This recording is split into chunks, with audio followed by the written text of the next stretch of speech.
का शहीदहरूको स्मृतिमा आयोजित समारोहका अध्यक्षज्यू, अतिथि दीर्घामा रहनुभएका सम्पूर्ण पार्टीका जिम्मेवार कमरेडहरू, जनप्रतिनिधि कमरेडहरू, महान शहीदका परिवार तथा आफन्तजनहरू र आजको यस स्मृति सभामा सहभागी हुनुभएका सम्पूर्ण जिम्मेवार पार्टीका पदाधिकारी, सदस्य, आम जनसमुदाय, सुरक्षाकर्मी, पत्रकार लगायत सम्पूर्ण मित्रहरूमा पुनः क्रान्तिकारी अभिवादन। उपस्थित कमरेडहरू,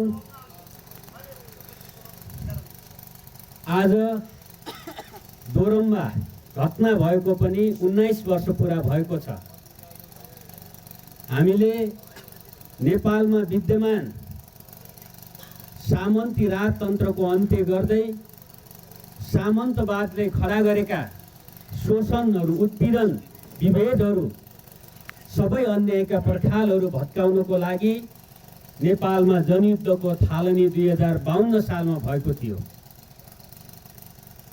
त्यसको एउटा केन्द्र रामेछाप जिल्ला र राजनीतिक उतार चढाव, विभिन्न ऐतिहासिक घटनाक्रमहरूमा अग्रणी भूमिका खेलेको यस जिल्ला, जुन जिल्लामा जनयुद्धको सुरुका दिनहरूमा बेठान प्रहरी चौकी आक्रमण, 3 जना कमरेडको शहादत र त्यस्ता वीरतापूर्ण घटना र त्यस्ता इतिहास बोकेको यस जिल्ला, जनयुद्ध अगाडि नै पनि बलिदान गरेको, शहादत प्राप्त गरेको जिल्ला, त्यसपछि खास गरी जनयुद्धको उत्कर्षतिर पुग्ने सिलसिलामा सरकारसँग हामीले दोस्रो चरणको वार्तामा थियौँ र सरकारसँगको वार्ता, राज्य पक्षसँगको वार्ताको दिन, जो हापुरे वार्ता भनेर पनि चिन्छौँ, दाङको हापुरमा भएको हापुरेमा, त्यसै दिन 21 जना कमरेडहरूलाई गिरफ्तार गरेर निर्ममतापूर्वक हत्या गरियो। त्यो चाहिँ मानवता विरुद्धको अपराधको रूपमा नेपाली इतिहासमा दर्ज भएको छ। नेपाली जनताले त्यसलाई त्यो रूपमा लिएको छ।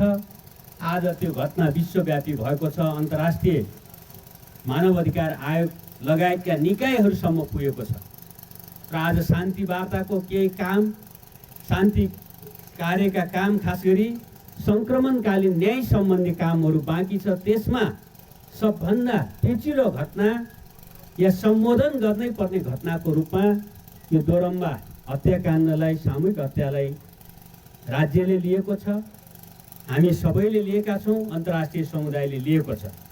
यस घटनामा निर्ममतापूर्वक मारिनुभएका, शहादत प्राप्त सम्पूर्ण कमरेडहरू, खास गरी हामी पुष्प भनेर चिन्थ्यौँ, त्यतिखेर जनसरकार प्रमुख हुनुहुन्थ्यो, कि उहाँ कमरेड बाबुराम तामाङ कमरेड, त्यसपछि ललिका लगायत अरू कमरेडहरू जो महत्त्वपूर्ण, त्यतिखेरको आन्दोलनका महत्त्वपूर्ण कमरेडहरू हुनुहुन्थ्यो, उहाँहरूप्रति म सुरुमै पार्टी केन्द्रको तर्फबाट, आफ्नो तर्फबाट हार्दिक श्रद्धाञ्जली व्यक्त गर्दछु।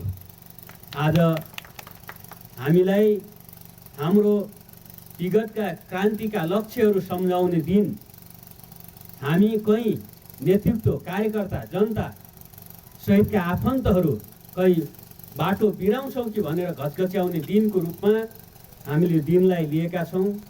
बारम्बार हामीले स्मरण गर्ने गरेका छौँ र म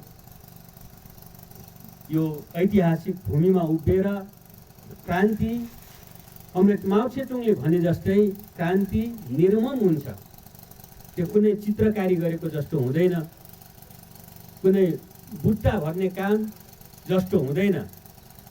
यो क्रान्ति भनेको रगतसँग लेनदेन गर्ने कुरा, जीवन मरणका कुरा हो भनेर एउटा सन्दर्भमा भन्नुभएको छ। त्यस्तै क्रान्ति निकै निर्मम हामीले सोचे जस्तो हुँदो रहन्छ। अझै अगाडि पनि हामी समाजवादी क्रान्ति, नेपाली मौलिकताका साथ जान्छौँ, नेपाली समाज त्यता जान्छ भनेर हामी लक्ष्य लिएका छौँ। हामी शान्तिपूर्ण रूपले प्रतिस्पर्धाको ढङ्गबाटै हामी फेरि रगत बगाउनु नपर्ने, बलिदान गर्नु नपर्ने गरी सम्पन्न गर्छौँ।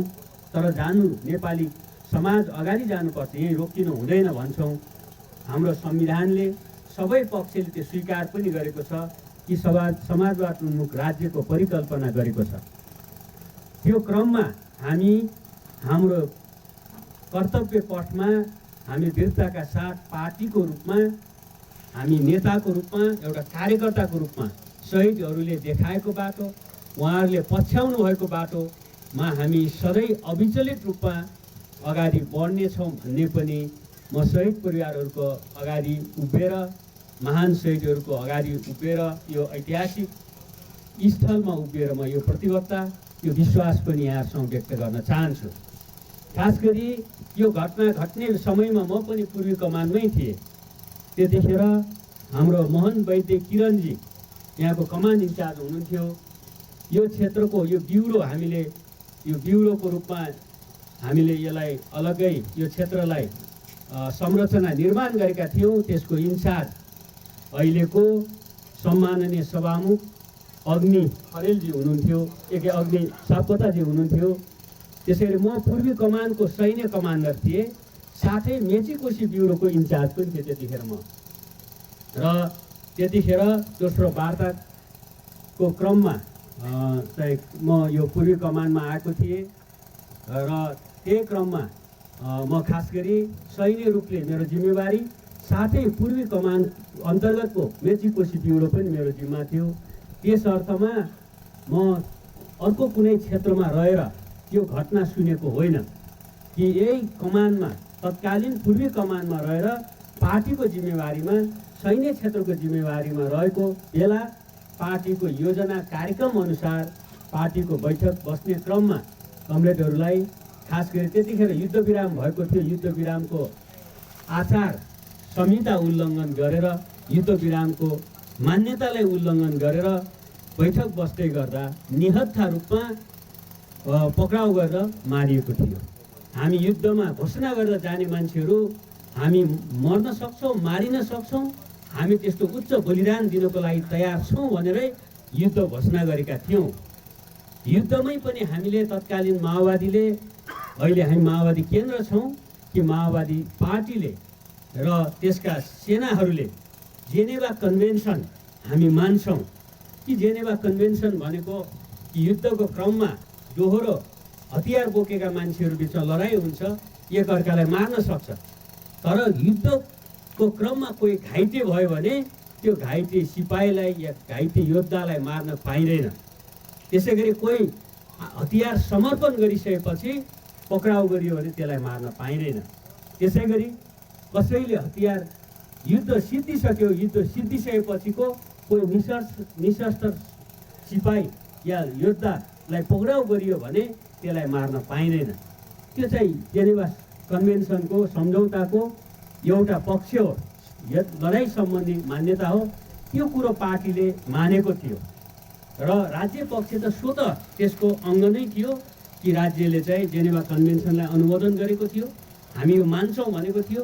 स्वयं त्यतिखेरको विद्रोही पक्षले पनि मानेको थियो। शान्ति वार्ता पछि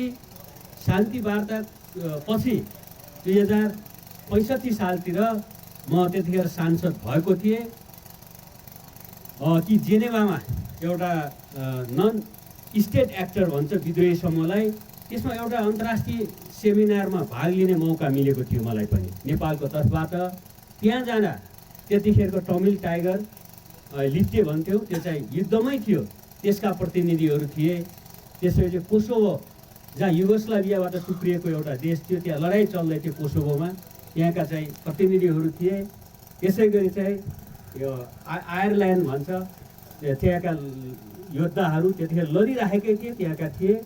त्यसै गरी लाइबेरियादेखि लगाएर सियरा लियोनदेखि लगाएर धेरै अफ्रिकी देशका मान्छेहरू थिए, 16 देशका प्रतिनिधिहरू थिए र त्यो धेरै जसो लडाइँमै थिए। हामी शान्ति वार्ता गरेर शान्ति सम्झौता भइसकेका थियौँ, तैपनि हाम्रो अनुभव धेरै महत्त्वपूर्ण थियो। थुप्रै कमान्डरहरू, वरिष्ठतम नेताहरू थिए, युएनका मान्छेहरू थिए। त्यहाँ अनुभव हामीले नेपालको अनुभव, तत्कालीन विद्रोहीको अनुभव सुनाउँदा कि हामी युद्धमा कि हामीले चाहिँ घाइतेहरूलाई पनि उपचार गर्थ्यौँ, कब्जामा आइसकेकोलाई हामीले ससम्मान राखेर चाहिँ आइसिआरसी लगायतका अन्तर्राष्ट्रिय रेड क्रस सङ्गठन या अरू कुनै चाहिँ मानवाधिकार सङ्गठनहरूलाई हस्तान्तरण गर्थ्यौँ र यो कुरा हामीले युद्धमै हामी पालना गर्थ्यौँ भन्दा युद्धरत पक्षहरू आश्चर्य मान्थे र युएनकै मान्छे संयुक्त राष्ट्रसङ्घका मान्छेहरू पनि यसो होला र भन्ने यसो ठान्थे। म आफै दोस्रो होलेरी जनयुद्धको थालनीको पहिलो कमान्डर थिए होलेरी आक्रमणको र त्यसमा चाहिँ हामीले मुख्य चाहिँ चौकी कब्जा गऱ्यौँ। तर एउटा कोठामा प्रहरीहरू गएर बसे अनि हतियार केही कब्जा गऱ्यौँ, केही बाँकी रह्यो र चाहिँ त्यहाँ चाहिँ त्यतिखेर हामीसँग केही जिलिटिनहरू थियो, बम विस्फोट गरेको भए या आगो लगाएको भए मर्ने अवस्था थियो। तर सुरुदेखि हामीलाई अध्यक्ष कमरेडले नै सैन्य र राजनीतिक प्रशिक्षण गर्दा के भन्नुभएको थियो भने युद्ध सुरु गर्ने हो, यो राजनीतिक आन्दोलन हो, यो मान्छे मार्ने आन्दोलन होइन, राज्य सत्तासँग हो। सेना प्रहरी या राज्यका अङ्गसँग लड्नु भनेको कि त्यसको प्रतिनिधि को रूपमा मात्रै हो, व्यक्तिसँग हाम्रो कुनै दुश्मनी छैन। त्यसैले हामी व्यक्ति प्रहरी या सेना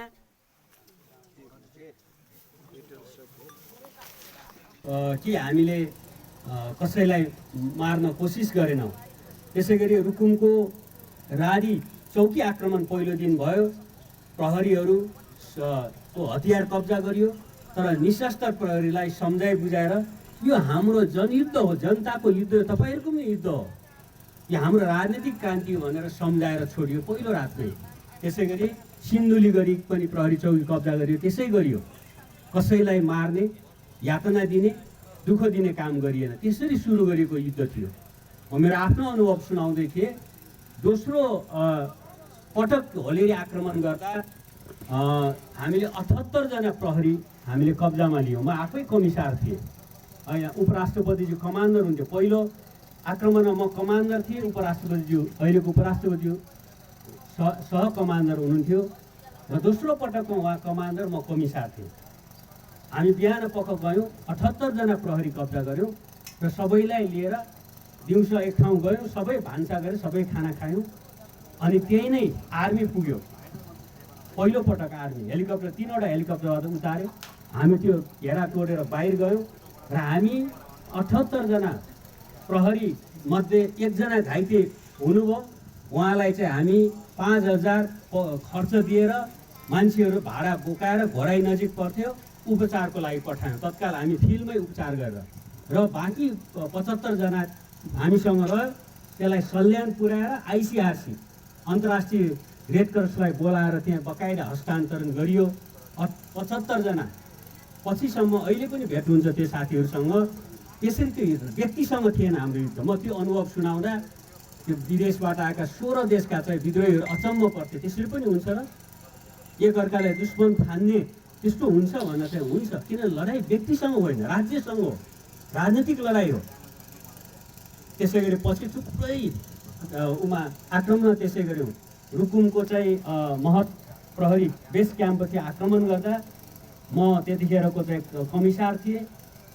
युद्ध भयो, आक्रमण भयो, त्यसपछि केही प्रहरीतर्फ केही हताहती भयो 4 जनाको, बाँकी सबैले हतियार दिइसकेपछि हामीले चाहिँ सबैलाई चाहिँ केही सामान्य घाइते भएको उपचार गऱ्यौँ। बाँकीलाई हामी सबैलाई त्यही छोड्यौँ, त्यहीँको जनतालाई जम्मा गरेर उहाँहरूको जिम्मा लगायौँ, तपाईँहरू भोलि सकुशल उहाँहरूलाई सदरमुकाम पुर्याउनुहोस् भनेर। डिएसपी ठुले राई हामीले कब्जा गऱ्यौँ र उहाँलाई मसँगै सँगसँगै अर्को ठाउँ, सेनाका साथीहरू अर्को ठाउँ जानुभयो, हामी सानो टुकुरीसँगै लिएर आयौँ। त्यतिखेर चिन्जान र पछि उहाँ चाहिँ एआइजीबाट रिटायर हुँदासम्म पनि पछि हामी शान्ति वार्तामा आयौँ। डिआइजी हुँदा पनि सहयोग गऱ्यौँ, एआइजी हुँदा पनि सहयोग गऱ्यौँ। त्यस्तो मित्रता भयो, किनभने हामी त्यस्तो कुनै अपराधी कुनै मान्छे मार्दै थिएन, राज्यसँग थियो। हामी युद्धमै मोर्चामै गोली चल्दा चल्दै हतियार कब्जा भइसकेपछि, लक्ष्य पुरा भइसकेपछि आफैले चाहिँ ज्यान बचाएर सुरक्षा साथ फेरि राज्यको जिम्मा लगाएर पछि फेरि यो प्रक्रियामा आइसकेपछि सँगसँगै रहेर फेरि चाहिँ प्रमोसनहरूमा वृत्ति विकासमा सहयोग पनि पुर्यायौँ। किन हामी कुनै व्यक्तिसँग लडाइँ थिएन त्यतिखेर। त्यसै गरी थुप्रै जनरलहरूसँग भेट भएपछि युद्ध के अरे शान्ति वार्तामा विभिन्नसँग, तर अहिले चाहिँ एक खालको चाहिँ वृत्ति विकासमा अरू थुप्रै कुरोमा पनि सहयोगहरू गऱ्यौँ पार्टीको तर्फबाट सरकारको तर्फबाट। र जब हाम्रो अध्यक्षको नेतृत्वमा सरकार थियो, बाबुरामजीको नेतृत्वमा, जतिखेर हामी सरकारमा थियौँ सेना प्रहरी सशस्त्रले सघाए। किन भन्दा युद्धको पाटो एउटा थियो। शान्तिपछि राज्य परिवर्तनपछि फेरि हामी सँगै जानु पर्थ्यो, सँगै गयौँ। तर मैले यहीँनिर जोड्न खोजेँ कि यो घटना कुनै युद्धको बिचमा भएको घटना होइन। दोहोरो भिडन्त हुँदा, एम्बुसमा हुँदा, कुनै हुँदा, आक्रमण हुँदा त्यो मान्छे ज्यान जान सक्छ, त्यही तयार भएर माओवादी युद्धमा अथवा हामी क्रान्तिमा होमिएका थियौँ, त्यसमा कुनै कुरा हुँदैन। त्यो बलिदानको उच्चतम अवस्था हुन्छ। एउटा उल्लङ्घन गर्दै त्यसै गरी निहत्था मान्छेलाई पक्राउ गरेर बैठक बस्दै गर्दा, जहाँ चाहिँ आज हरि दाहालजी हुनुहुन्छ, महेन कुमारजी हुनुहुन्छ, त्यतिखेरका जिउँदो शहीदहरू यही हुनुहुन्छ, साक्षी हुनुहुन्छ। कुनै युद्धको अवस्था थिएन। गिरफ्तार गरेर मार्नु, यसलाई हामी मानवता विरुद्धको अपराध भन्छौँ। त्यस खालको घटना भयो। यो चाहिँ निकै ठुलो अब दुःखद घटना, अमानवीय खालको घटना भयो। यसलाई चाहिँ आज अन्तर्राष्ट्रिय जगतले पनि हेर्छ, नेपालको सबै पक्षले पनि यो चाहिँ अमानवीय हो, बेठिक हो। आज सेनाका कमान्डरहरूले पनि यो गल्ती हो, किनभने हाम्रो कुनै आदेश थिएन त्यसो भन्ने गर्नुहुन्छ जेनरलहरू, त्यतिखेरका कमान्डरहरू, शीर्ष तहकाहरूले। र हामी शान्ति प्रक्रियाको एउटा काम सङ्क्रमणकालीन न्याय सम्बन्धी काम छ, त्यसमा जोरम्मा जस्ता घटनाहरू फेरि नडोहोरिउन्, जोरम्मा जस्ता घटना फेरि नडोहोरिउन् भनेर यस प्रकारका घटनामा संलग्नहरूलाई केही न केही नसिहत दिनुपर्छ भन्ने सबै पक्ष यसमा सहमत छ। त्यतिखेर हाम्रो माओवादी कोणबाट पनि कति ठाउँमा पार्टीको नीति विपरीत कामहरू भएका छन्। त्यो कुरोहरूलाई तत्काल पार्टीले चाहिँ कारवाही पनि गरेको छ। सार्वजनिक वक्तव्य निकालेर चाहिँ हामी त्यस खण्डनहरू गरेका छौँ। चितवनको बादरमुरी घटना हुँदा पार्टीको कुनै त्यस के अरे निशस्त्र जनताहरू भएको गाडीमा चाहिँ के अरे बम विस्फोट गर्ने कुनै पनि के अरे एम्बुस फाट्ने कुनै पनि पार्टीको योजना थिएन। ठुलो घटना भयो, असाध्यै दुःखद घटना भयो। त्यतिखेर नै अध्यक्षले वक्तव्य जारी गरेर त्यसको खण्डन गर्नुभयो, दुःख व्यक्त गर्नुभयो, क्षमा याचना गर्नुभयो। यस्ता के अप्रिय घटनाहरू भएका छन् युद्धकालमा, जो पार्टीको नीतिअनुसार पनि थिएन या राज्यको नीतिअनुसार पनि थिएन। त्यस्ता घटनाहरू भएका छन्। त्यसलाई यो चाहिँ सङ्क्रमणकालीन न्यायमा चाहिँ हामी हेर्नेछौँ भनेर राज्यको र सबै पक्षहरूको प्रतिबद्धता त्यसमा रहेको छ। यस अर्थमा मैले यो घटनाको मैले स्मरण गरेँ। यस प्रकारको घटनाको रूपमा यो परिचित रहेको छ। उपस्थित मित्रहरू, कि आज हामी क्रान्तिको एउटा चरण पुरा गरेर अर्को चरणमा आएका छौँ। अघि चर्चा भयो, क्रान्ति, राजनीतिक क्रान्ति आफैमा कठिन काम हो। स्थापित राज्य सत्ता बदल्नु धेरै कठिन हो। 250 वर्ष पुरानो, 240-50 वर्ष पुरानो राजतन्त्रलाई पराजित गर्नु, सामन्तवादलाई पराजित गर्नु, सामन्तवादका चाहिँ राजनीतिक केन्द्रहरू ध्वस्त गर्नु या त्यसलाई भत्काउनु धेरै कठिन काम हो। त्यसको लागि 10औँ हजारले बलिदान गर्नु पर्यो। त्यसभन्दा पनि कठिन, यद्यपि ज्यानको बलिदान गर्नु पर्दैन, तर त्यसभन्दा कठिन काम कि चाहिँ आर्थिक परिवर्तन गर्नु, आर्थिक रूपान्तरण गर्ने काम धेरै कठिन काम हो। 1949 सन् 1949 जो 70 वर्षभन्दा पनि पहिले माओ सेतुङले चीनमा क्रान्ति गर्नुभयो। आज 70 वर्ष पुग्यो, अझ 70-72 वर्ष पुग्यो, 73 वर्ष पुगेको छ। बल्ल चीनमा गरिबी अन्त्य भयो। त्यो पनि सी जिनपिङ आउनु भएपछि 70 करोड चिनिया जनता गरिबीको रेखामुनि माथि आए, मध्यम वर्गमा उठ्यो, अथवा कसैको खाना नपाउने, शिक्षा नपाउने, स्वास्थ्य उपचार नपाउने या घर नहुने अवस्था छैन, रोजगारी नहुने अवस्था छैन। त्यसैले कि एक चरणको समाजवादी क्रान्ति पुरा भयो, चिनिया विशेषताको भन्नुहुन्छ उहाँले। 70 वर्ष त्यत्रो विशाल देश, ठुलो अर्थतन्त्र छ, तर त्यहाँ गरिबी अन्त्य गर्नलाई 70 वर्ष लाग्दो रहेछ। आर्थिक क्रान्ति त्यति कठिन काम हो। हामीले अहिले कोसिस गरिराखेका छौँ राज्यले। यद्यपि हामी चिनिया क्रान्ति जस्तो होइन, हामी दलीय प्रतिस्पर्धामा कहिले सरकार हुन्छ, कहिले विपक्षमा हुन्छौँ, तर पनि हामीले उठाएको झन्डा अहिले चाहिँ संविधानमा रूपान्तरण भएको छ। हाम्रा आवाजहरू, हाम्रा एजेन्डाहरू यो राज्य कि समाजवादतिर सङ्क्रमण गर्छ, समाजवाद उन्मुख छ, समाजवाद उन्मुख हुन्छ यो राज्य भनेका छौँ। यो राज्य सामन्तवादका सबै अवशेष अन्त्य गर्छ। यो राज्यले विकास गर्छ, निर्माण गर्छ, पूर्वाधार गर्छ, सबै जनतालाई न्यायोचित रूपले चाहिँ काम गर्छ, सामाजिक न्यायको आधारमा। भनेको छ, त्यो संविधानमा छ। माओवादी सरकारमा हुँदा पनि त्यही काम गर्नुपर्छ, सरकारमा नहुँदा अरू पार्टी हुँदा पनि त्यो कामहरू गर्नैपर्छ। संवैधानिक बाध्यताहरू छ कि हामी छोरीलाई अंश दिने कुरो संविधानमा लेखौँ। त्यसको लागि हिजो हामी रगत बगायौँ। हिजो थिएन, आज हरेक छोरीले बुवाको सम्पत्ति पाउँछ। त्यसै गरी अहिले जो सम्माननीय राष्ट्रपतिजीले फिर्ता गर्नु हो भन्ने विधेयक ऐनमा के छ भने छोरीले चाहिँ वंश र अंश दुईटैको अधिकार पाउँछ भनेको छ। अंश पाउँछ बुवाको, वंशको अधिकार। हिजो श्रीमानले मात्रै छोराछोरीलाई आफ्नो जात आफ्नो थर जनाएर नागरिकता दिन पाउँथ्यो भने अब यो ऐन यदि चाहिँ के अरे ऊ चाहिँ स्वीकृत भयो भने कि त्यसमा चाहिँ आमाले चाहिँ छोराछोरीलाई आफ्नोबाट, मेरो श्रीमती वंशेरी घरती हुनुहुन्छ, उहाँले चाहिँ छोराछोरीलाई घरतीमा दिन सक्नुहुन्छ। वंशको अधिकार भनेर संविधानले स्थापित गर्यो। तपाईँहरूले पाउनुहुन्छ। कोही चाहिँ क्षेत्रीय हुनुहुन्छ, कोही तामाङ हुनुहुन्छ, बुवा या आमा भन्दा छोराछोरीले रोजेर या आमाले रोजेर आफ्नो वंशमा नागरिकता दिन पाउँछ। वंशको अधिकार स्थापित हो। यो चाहिँ हजारौँ वर्षदेखि सामन्तवाद अन्त्य भएको कुरा हो। यो हामी अहिले देखिँदैन, तर यसले महिला र पुरुषलाई समानतातिर लान्छ। आज लाखौँ लाख महिलाहरूको नाममा सम्पत्ति छ। किन? राज्यले एकातिर महिलाहरूले घर जग्गा पास गर्दा सस्तोमा कम रोयल्टी तिर्नुपर्छ अथवा कम शुल्क तिर्नुपर्छ, महिलाहरूको नाममा सम्पत्ति राख्ने बढेर गएको छ। अर्कोतिर छोरीको सम्पत्ति छोराले के अरे बुवाको सम्पत्ति छोरीले पाउँछ र सम्पत्तिको हक बढ्दै गएको छ। त्यसै गरी त्यो अहिले राज्यले चाहिँ 15 लाखसम्म महिलालाई उद्यमीलाई सस्तो ब्याज 4%, 5%, 6%मा दिन्छ। महिलाहरू ऋण लिएर उद्यमी 2-3 लाखका चाहिँ कर्जामा चाहिँ एकदम निर्ब्याजी जस्तो चाहिँ सस्तो ब्याजमा दिने उद्यम गर्ने जस्ता चाहिँ नयाँ नयाँ स्किमहरू राज्यले, त्यसले छोरीहरूले चाहिँ अब नयाँ व्यापार बिजनेस गर्ने अवस्था हो। सम्पत्तिको अधिकार पाउने यो त्यसै होइन। हाम्रा शहीदहरूका बलिदानका कारणले घर घरमा परिवार परिवार व्यक्तिलाई नदेखेला, तर यसले पुरैको पुरै समाजलाई परिवर्तन गर्दैछ। वंशेरी घरतीजी यहाँ के अरे सभामुख, पूर्व सभामुख हुन्छ, पहिलो महिला सभामुख।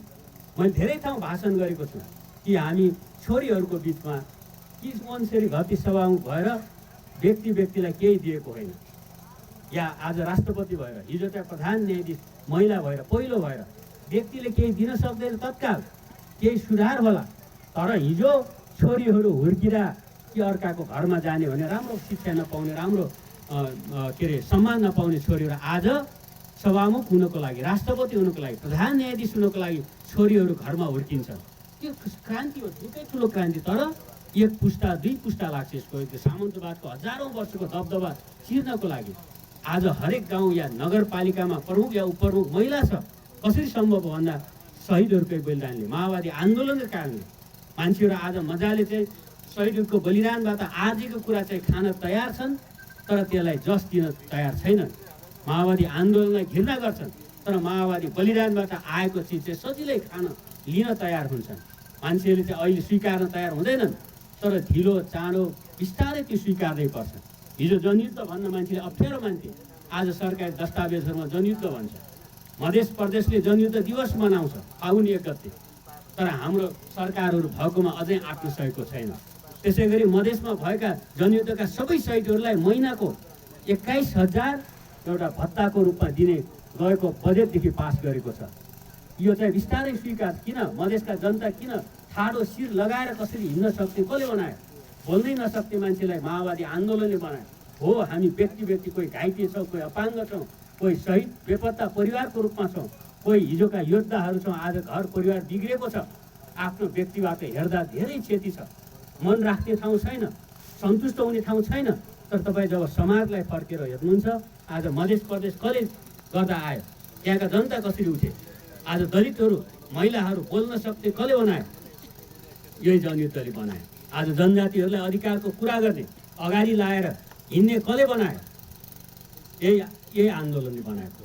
र कमरेड प्रचण्डलाई आज सबले गाली गर्छन्, माओवादीलाई गाली गर्छन्, तर तपाईँहरूले लेखेर राख्नु होला, कमरेड प्रचण्डको देहावसानपछि उहाँ नरहँदा सब महिलाले, दलितले, जनजातिले, मधेसीले, यहाँ मजदुर किसानले जसले अधिकार पायो, जो नेपाली जनताले उहाँको शालिग बनाएर पूजा गर्नेवाला छ।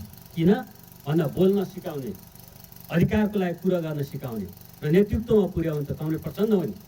जहिले पनि रामवरण यादव, डाक्टर रामवरण यादवले हरेक पटक भेट्दा कमरेड प्रचण्ड तपाईँले नै हो मलाई यहाँ पुर्याएको, सम्भवै थिएन।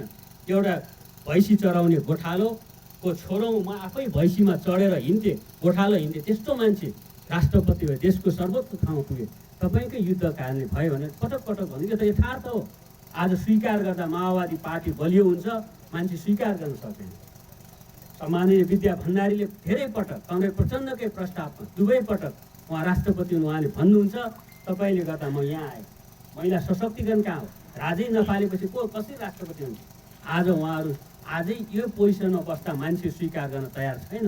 तर त्यही हो कुरा, यथार्थ कुरा त्यही भएको कुरा यही हो। आज हाम्रो चाहिँ संसदमा मान्छेहरू समान पार्टीबाट महिला, दलित, जनजातिको रूपमा अरू पार्टीबाट हामीभन्दा धेरै प्रतिनिधित्व गर्छन्। तिनी मान्छेहरूले चाहिँ माओवादीबारे बोल्न लाज मान्छन्, उल्टै विरोध गरेर त्यहाँ चाहिँ विरोध गर्न तयार हुन्छ। तर सबै मान्छेको मन छाम्नु भयो भने ती मान्छेहरूलाई त्यहाँ कसले पुर्यायो? 47 सालको 48 सालको निर्वाचन, 51 सालको निर्वाचन, 56 सालको निर्वाचन, पहिलोमा 7 जना थियो, दोस्रोमा 12 जनासम्म पुगेको थियो सांसदहरू। एकैसाथ 1/3 सांसद, अहिले 90 जना सांसद प्रतिनिधि सभामा चाहिँ कसले पुर्यायो? प्रदेश सभामा हेर्नुहोस् 1/3 छ। कसरी सम्भव हो? महिलाहरूको यति सशक्तिकरण। आज चाहिँ तपाईँ हेर्नुहोस्, दलित समुदायबाट चाहिँ गभर्नर, राज्य प्रदेश प्रमुख तिलक परियार दुई पटक चाहिँ पुग्नु भएको छ।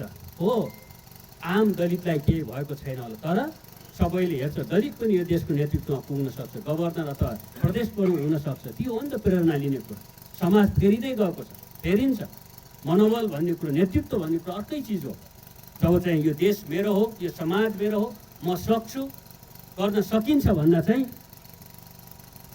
मान्छेहरूको त्यो एउटा उत्साह, उमङ्ग, त्यो अर्कै चिज हुन्छ। त्यसको भित्र शक्ति, त्यो शक्ति पैदा हुन्छ, मान्छे चौतर्फी विकास गर्न सक्छ।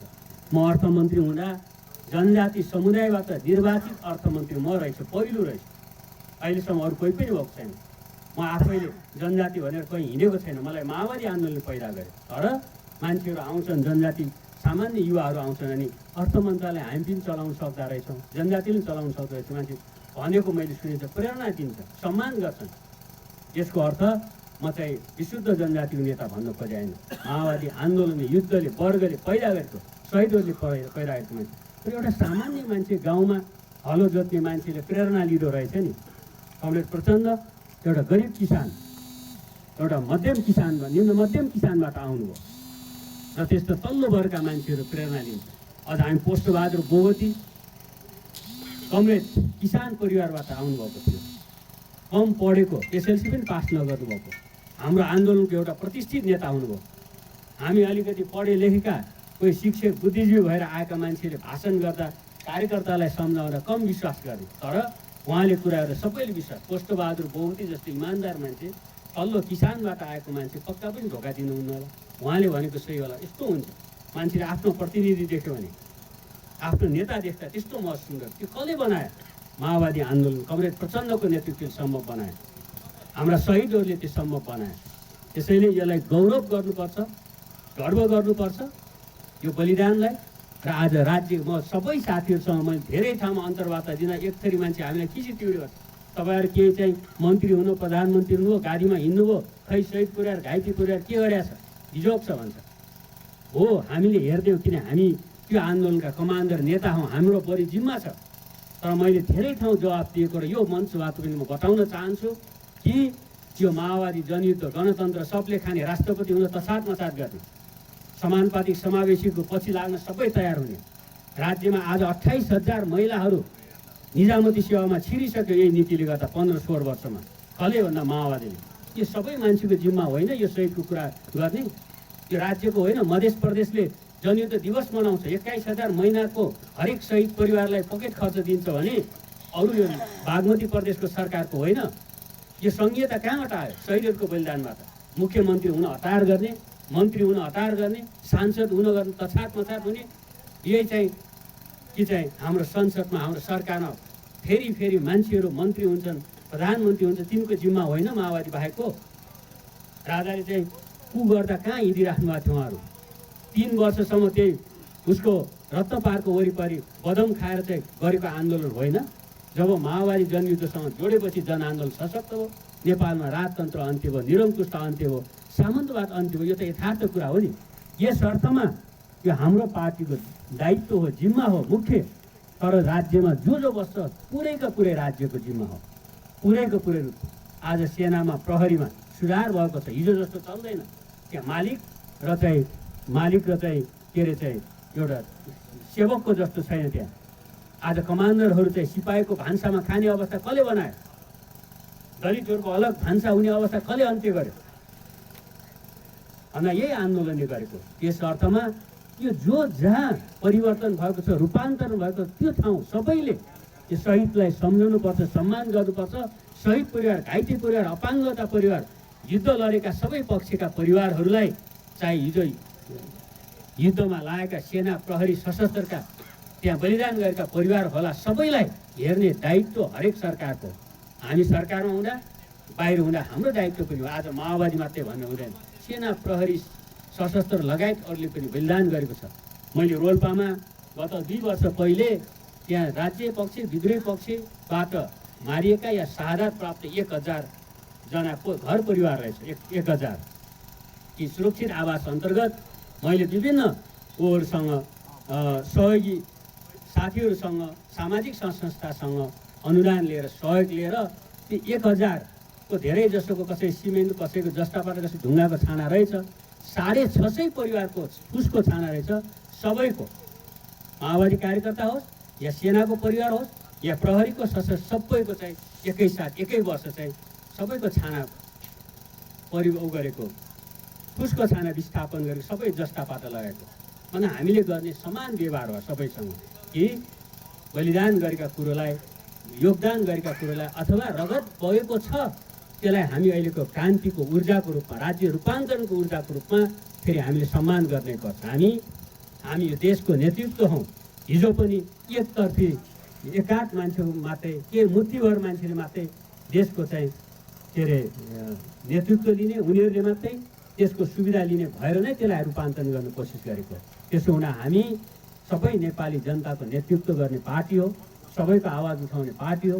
हामी त्यो रूपले काम गर्नुपर्छ। साथै यो माओवादी जनयुद्ध, त्यसका प्रभाव, त्यसका प्रभावितहरूलाई हेर्ने दायित्व राज्यको दायित्व। हरेक तहका राज्य, सङ्घीय सरकार, प्रदेश सरकार, स्थानीय सरकारले हरेकले आफ्नो तहमा कार्यक्रम बनाए। स्पेसल शहीद परिवारलाई अलग्गै कार्यक्रमहरू हुनुपर्छ।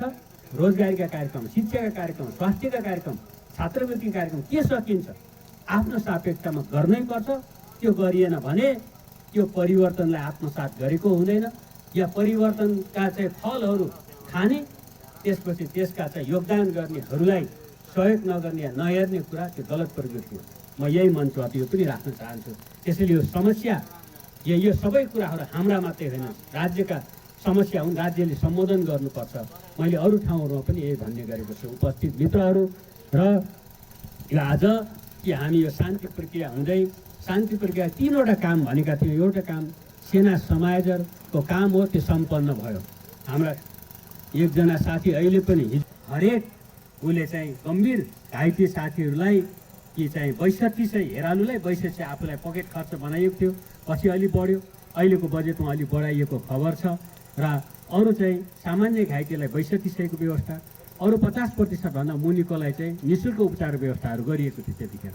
अहिले यो चाहिँ सत्य निरूपण तथा मेलमिलाप सम्बन्धी विधेयक जो अब संसदमा दर्ता भएको छ, त्यसमा हामीले चाहिँ पहिलो काम सेना समायोजन, दोस्रो काम संविधान लेखन, राजनीतिक परिवर्तनलाई संस्थागत गर्ने काम सम्पन्न भएको छ। तेस्रो काम सङ्क्रमणकालीन न्याय भनेका छौँ। मैले अघि बताएँ, दोहोरममा जस्तै गम्भीर अपराध पनि छ, त्यसको छानबिन गर्ने, अपराधीलाई दण्डित गर्ने।